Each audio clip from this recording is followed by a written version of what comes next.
Madame Cécile Racine est avec nous. Bon après-midi, Madame Racine. Oui, bonjour. Comment allez-vous? Bien, très bien. Bon, heureux d'entendre cela. Parce que c'est l'un des moments privilégiés de notre émission. Chaque semaine, comme le fait si bien Plongeon Québec, nous rendons hommage à bâtisseurs, bâtisseuses, athlètes, entraîneurs, officiels qui ont marqué les 40 ans de Plongeon Québec. Alors vous et votre fille, Dominique Racine, vous êtes le 17e de 40 portraits célébrant ses 40 ans. Oui, oui. Mhm. Lorsqu'on vous a approché, là, avez-vous eu un petit moment d'orgueil? C'est un petit peu normal parce que dans le fond, j'étais au courant. On m'avait consulté sur différentes choses qu'on voulait faire pour les 40 ans de la Fédé. Et c'est sûr que, ayant été impliqué pendant 27 ans, ça fait quand même un bon petit bout dans le 40 ans. Et puis, j'ai le texte de Samuel Larochelle sous les yeux. Oui. J'imagine que non seulement vous l'avez lu, mais là, c'est encadré et tout, là. Oui, oui, oui, oui. Bon. Tout à fait. Alors, Madame Racine, ce que je comprends, c'est votre fille qui vous a un peu attiré vers le plongeon en devenant elle-même athlète après avoir vu Sylvie Bernier à la télé. C'est bien ça, parce que mes enfants faisaient du sport et elle faisait déjà de la gymnastique, elle a fait du patin de fantaisie, mais c'était pas des passions. Puis là, elle cherchait quelque chose qui l'attirait, comme elle aimait beaucoup l'eau aussi, elle faisait de la natation. Quand elle a vu Sylvie Bernier à la télévision pendant l'été aux Olympiques, elle a décidé que c'était ça le sport qu'elle voulait entreprendre. Alors, dès l'automne, on l'a inscrit pour qu'elle commence des cours. Et les circonstances ont fait que, bon, il y avait une assemblée générale de parents au mois d'octobre, puis les gens étaient pas très nombreux, fait qu'ils sont venus me solliciter pour que je collabore, fait que j'ai embarqué sur ce conseil d'administration-là, et c'est comme ça que j'ai continué à faire du bénévolat pour le plongeon. Parce que vous avez été de ces gens qui ont fait grandir, c'est pas vous donner trop de crédit, loin de là, le club de plongeon de Laval. Ben, mettons que j'ai fait mon possible. Non, c'était un tout petit club qui commençait quand moi je suis arrivée au conseil d'administration. C'était comme la deuxième année du club. Et c'est sûr que au fil des ans, on a comme occupé plus de piscines sur toute la grandeur du territoire. Puis ça a fait qu'on avait plus de membres.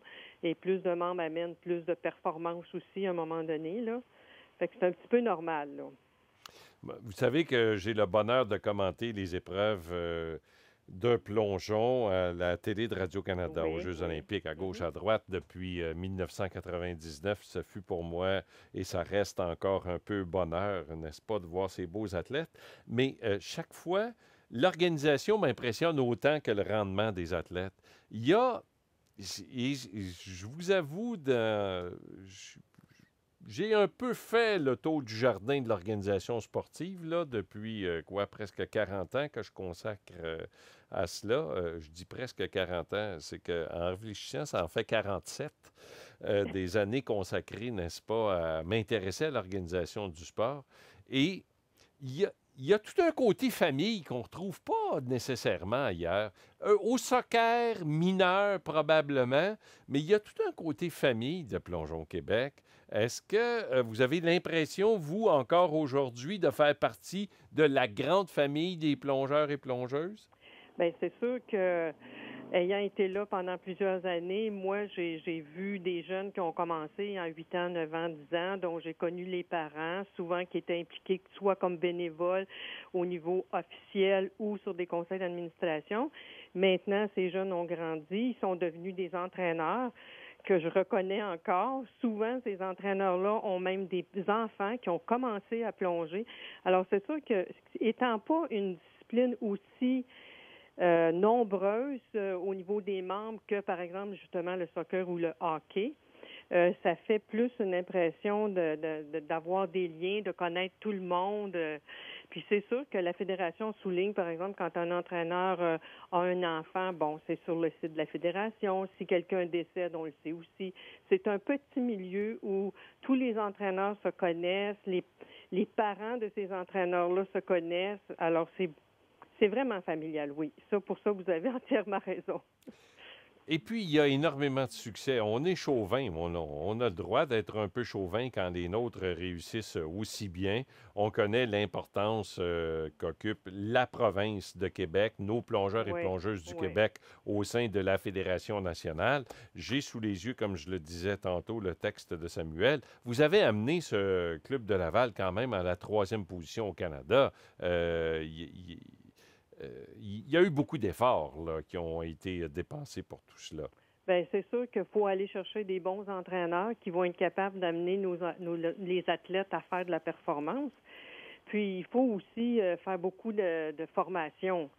Il faut s'intéresser à ça aussi. Là. Si nos entraîneurs font pas de la formation, qu'on les incite pas, qu'on les aide pas financièrement à le faire, c'est sûr que ça amène pas nos athlètes à performer autant. Il y a une question de nombre d'heures de piscine puis d'équipement aussi. Nous, à Laval, vous savez, on n'a pas de piscine avec des tours. On n'a que des piscines de 3 mètres et 1 mètre, là, et qui bien souvent n'appartiennent pas à la ville comme telle, mais au privé ou aux commissions scolaires. Alors, on a toujours dû aller s'entraîner soit au Centre Claude-Robillard ou à la piscine olympique. D'accord. Parce que sans ça, nos athlètes n'auraient pas performé. Puis avec le nombre d'heures de piscine, il faut quand même qu'un athlète qui veut performer s'entraîne presque tous les jours, au moins 5 jours par semaine. Alors, si vous n'avez pas les heures de piscine pour ça, il faut pallier en allant chercher des heures dans d'autres équipements à l'extérieur.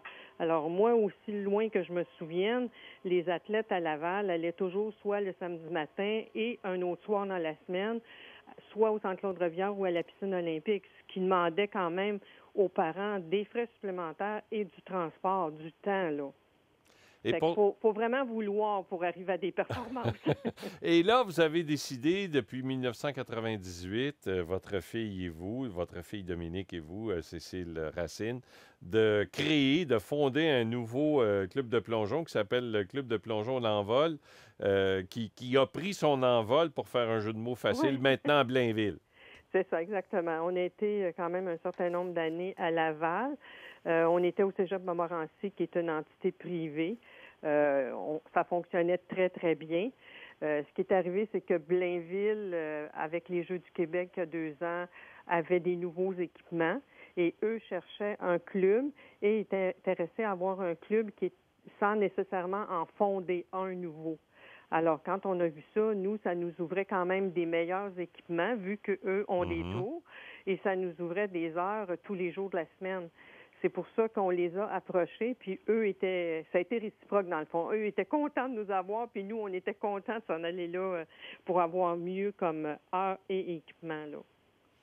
Des gens comme vous, je le dirai jamais trop, Madame Racine, vous êtes des gens que je considère merveilleux, absolument.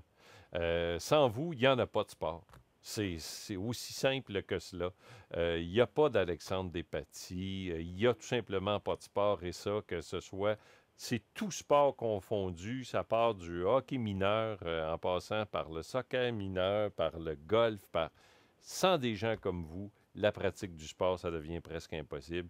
Je tiens à vous, puis vous transmettrez, s'il vous plaît, nos félicitations à votre fille aussi. Merci beaucoup. Ça nous fait bien plaisir. Je suis heureux de voir que Plongeon Québec reconnaît votre contribution. Et là-dessus, bonne fin de journée. Merci beaucoup. À vous aussi. Au revoir, madame. Au revoir.